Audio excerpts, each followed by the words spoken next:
the name of Allah, the Eternal, Merciful, all praise to Allah, Lord of the world.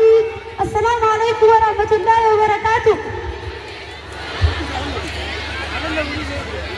Akkam bayyana, muwajjid tanga.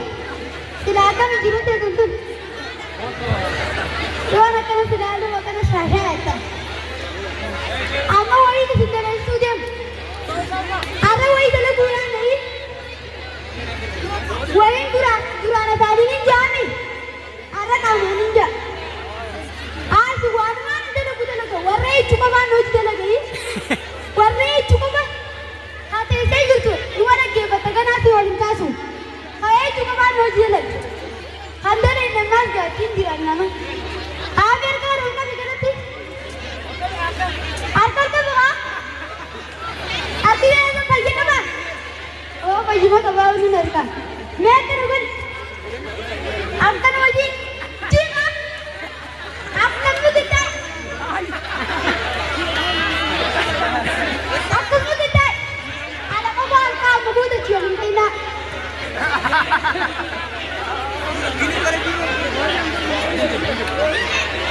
अव्वल में आ जाए सी यो उस जाने ना बालू नो नुसे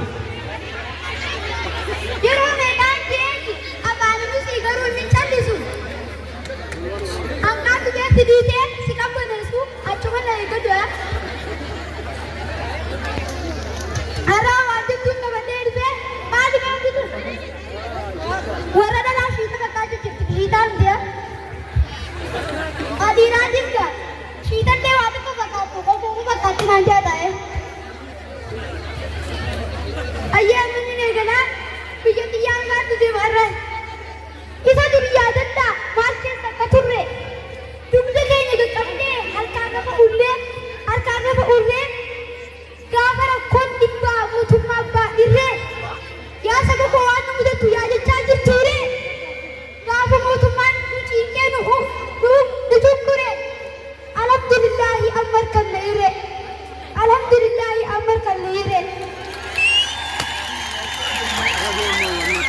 चिरे नमाज़ी चिरे अम्मन नमाज़ इल्ला दिल्ली चाबुक के चिरा dia kita करने रहा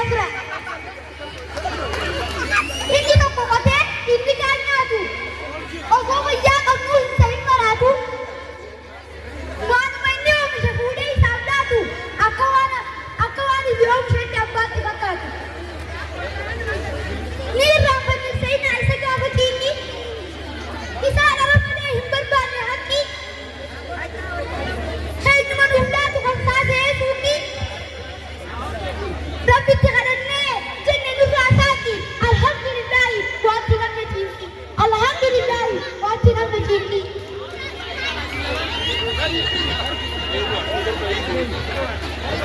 inni wallana bima fakese hawatu wajalatu wajibike hawatu wajalatu wajibike inni bega inni wallana bima fakese hawatu wajalatu किसी से इसे हमने कब उधर दबा था उसे तुझे सुनो भाई ना बड़ा ही सिंदा से मैंने निकिल किया अब बादल की नमान हर जगह का नूरे दला राइस हरमन मैंने की जगह में पेन हुकूम मसामा मैंने की जगह में पेन हुकूम मसामा मैं कल भी तक करना तो क्या यार ना मैं कल भी तक करना मैं तो क्या ना बा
isaanii wanti isaanawwan namuu akka of danda'anii wanti isaanawwan namuu akka of danda'a.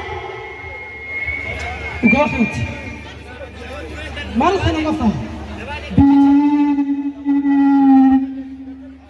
biyyi teenya biyyi Itoophiyaa biyya nagaa fi jaalalaan beekamtuudha. Akkasumas biyya sabaa fi sablammoonni baay'een wal danda'uun waliif nahuun keessa jiraachaa turanii fi keessas jiraachaa jiranidha. Biyyi keenya biyya dhaadannaan ishee hojiidhaan mul'atu malee biyya kaayyoon ishee dadhabaa fi afaanumaan hojjetanii dubbatanii bira turan miti. Maarree Itoophiyaan biyya badhaatuu kennaa addaa Rabbiin ishee badhaasedha. Itoophiyaan biyya uumamaan badhaase uummanni halkanii fi guyyaa jaalala isheeti. Dubaay irraa, Ameerikaa irraa, Kaanaadaa irraa, Awustiraaliyaa irraa itti deddeebi'ee ishee daawwatudha. Laga Abbaay beektu laata? Ejjen laga Abbaay laga osoo hin taane badhaasa Rabbiin biyya keenyaaf laateedha. Hidhaa haaromsaa jechuunis ni beekama. Akkana bishaan kun ofii bu'aa maalii nu qaba? Isatti fayyadamuun birmadummaa biyyaa mirkaneessa. Anniisaa maayigaawatii guddaa mirkaneessa. Biyyi keenya galii akka argattu taasisa. Jallisiif ooluun biyyi kamsoomtuu fi tajaajila akka baatu taasisa. Ahaa, akkas taanaan boondii hin binnagaa. Kanaa booda jigsi nu sodaachisuu hin dandeessu. Mee akkas hin jenne qooyi.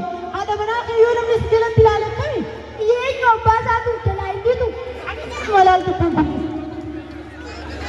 Osuma moortuu kan oolu oola jedhan. Kun ammoo ijaarsa isaatu godhee fulbaana kana eebbisaaf dhiyaatee jira. Ishoo yaa Rabbi galata kee. Kanaas illee ejjen ati hin dhageenye moo mootummaan keenya mootummaa biyya Gibsii sagantaa eebbaa irratti waamicha taasisee jira. Ishoo akkas gaa gootummaa keenya mul'isuu qabna. Erga akkas taatee immoo asumaan hawaasni keenya martuu fulbana dhufu. Liidaa haaromsaa irratti sagantaa abbaa irratti affeeramtanii jirtu. Ejjen affeeramtanii jirtu. Kan dalaafidha kan xiqqaaf guddaa hundi keessan lammii abbaan keenya ta'uu saganticha irratti hirmaachuun haa mirkaneessinu. Kan kana dhibe laga sana dhaqnee bishaan san keessa gadi hin kumnu laata? Ajaa'iba!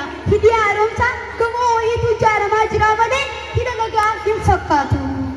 Manni nu daawwachaa jirtan hundi keessan fulbana dhufu. Fulbanuma kana hidhi haaromsaa xumurame mootummaa Gibsii affeerannee gootichi keenya Abiy Ahmed achirratti eebbisuun deema. Ani isin hafu isinis hin hafina. Ishaaraa magariisaatiin dorgomaa hin qabnu. Faalama qilleensaa xiqqeessuu keessatti duula ashaaraa magariisaa mootummaan keenyaan kee galmaan ni keenya. Ejjen ashaaraa magariisaa guddinni turizimiitiin oola. Tola ooltummaan ishees qixxee hin qabu miti. Akkasii biyyi keenya magariisaa fi miidhagduu akkasumas hawwatuu ta'uuf itti fufa. Ejjen tola ooltummaan ishees qixxee hin qabu miti. Ejjen isa gargaarsa maallaqaa horii alattis dhiigaa akka walii barjoomaa jiru hin dhageenye. Ajaa'iba! Namooti dhiiga namaa kanneen lubbuu ofii baasee duutu jiramoo? Lakki akkas osoo hin taane dhiiga qabdu irraa haadholii ulfa qabanii fi namoota dhukkubsataniif harkaaf joomnu uumichi keenya fakkeenya gaarii ta'anii jiru.